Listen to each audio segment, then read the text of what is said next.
রাজকুমারী বকুলা, আমি বিষ্ণুমূর্তির মধ্যে বীর শ্রীনিবাসের মুখ দেখলাম কি করে? কারণ বীর শ্রীনিবাসী তোমার হৃদয় কেড়েছে রাজকুমারী।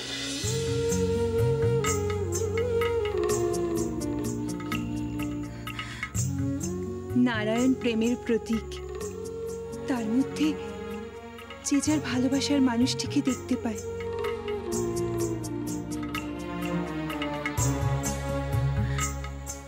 তুমি চোখ বন্ধ করো রাজকুমারী।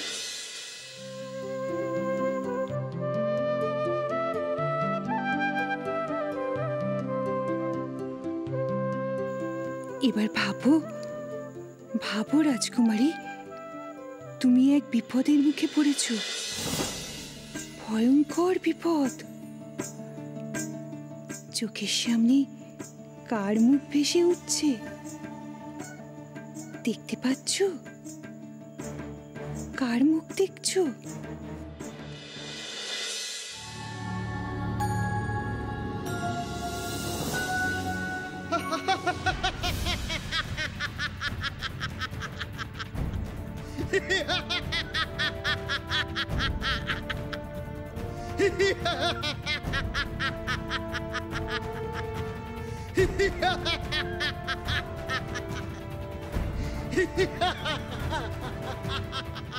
পথ ছাড়ো অসুর, সরে যাও।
পদ্মাবতী,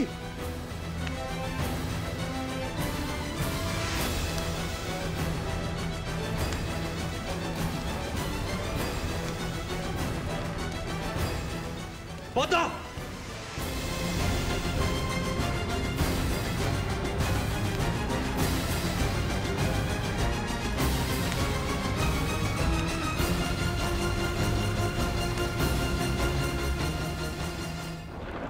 প্রভু এই মুহূর্তে আপনি মানব রূপে আছেন, সাবধান প্রভু সাবধান।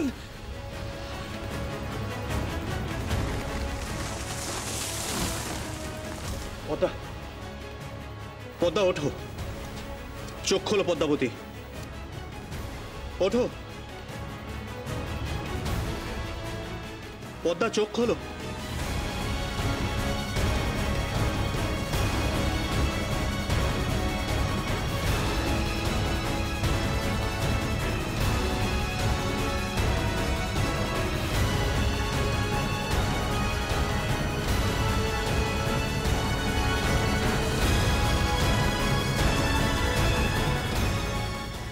দেবী, দেবী চোখ খোলো, চোখ খোলো দেবী, দেবী,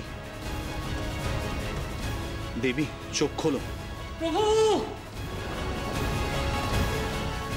প্রভু এই নিন জল, দেবীর চোখে মুখে জল দিন, জল দিন প্রভু।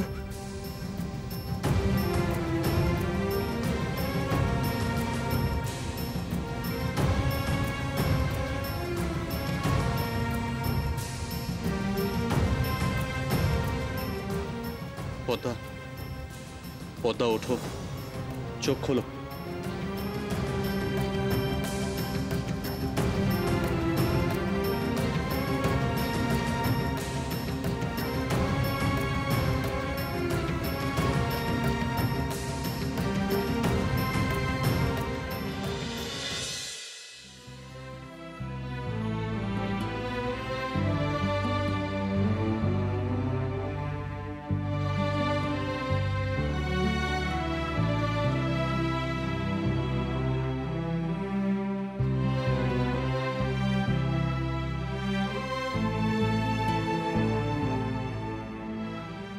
কেমন বোধ করছেন রাজকুমারী?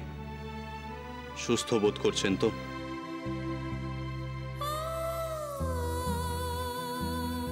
এই পর্বত অরণ্যে একা এসেছিলেন কেন? বড় বিপদ হতে পারত। আর কোনো সন্দেহ নেই, তুমি তাকেই ভালোবেসেছো। তোমার হৃদয় জুড়ে শুধু শ্রীনিবাসই আছে। যাও, এবার তার কাছে গিয়ে নিজেকে সমর্পণ করো।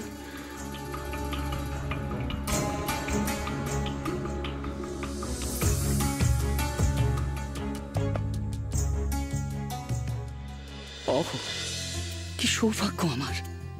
মানব রূপে প্রভু ও মাতার অনুরাগের সাক্ষী হতে পেরেছি আমি।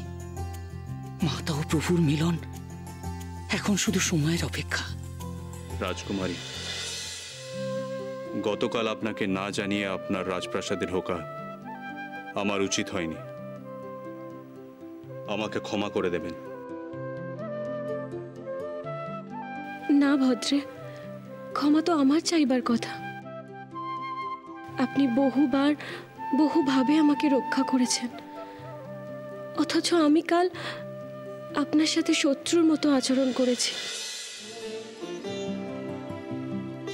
আকাশ রাজার প্রাসাদে আপনাকে অতিথি রূপে পেলে আমরা ধন্য হব। এ তো আমার পরম সৌভাগ্য রাজকুমারী।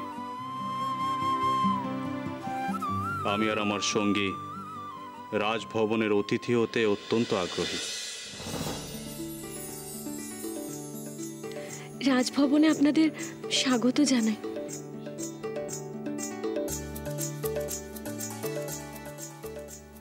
শ্রীধর, রাজকুমারী আমাদের রাজপ্রাসাদে যাওয়ার আমন্ত্রণ জানাচ্ছেন। যাবে নাকি?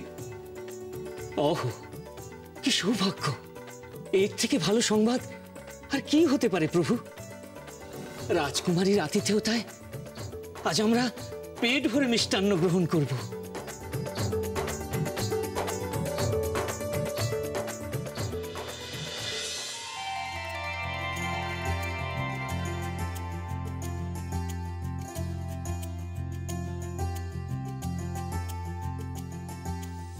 অগ্নিদেব, আপনি খুব কাজের কাজ করেছেন।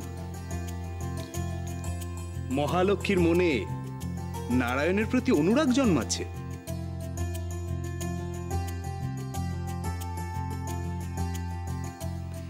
এবার আমাদের এমন কিছু করতে হবে যাতে ওনাদের মিলন এবং বিবাহ ত্বরান্বিত হয়।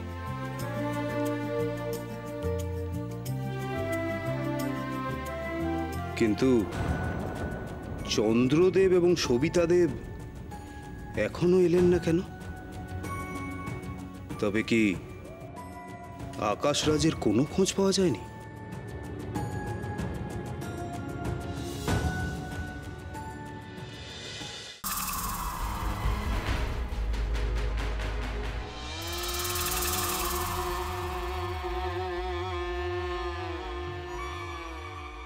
দেবী, মর্তে লক্ষ্মীনারায়ণের মিলন ঘটতে চলেছে।